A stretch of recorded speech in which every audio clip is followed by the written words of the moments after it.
It's probably a surprise for you to learn that cats can speak. It's probably a bigger surprise to learn that we all speak with an Irish brogue, but we do. We're not stupid creatures.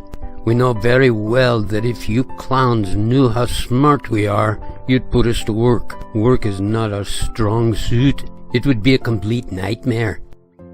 I can hear him now. Bring me my slippers, Furball. Go fetch me a scotch and water, you little freeloader. So we pretend to be simple critters. We're actually quite regal characters, deserving of the best treatment.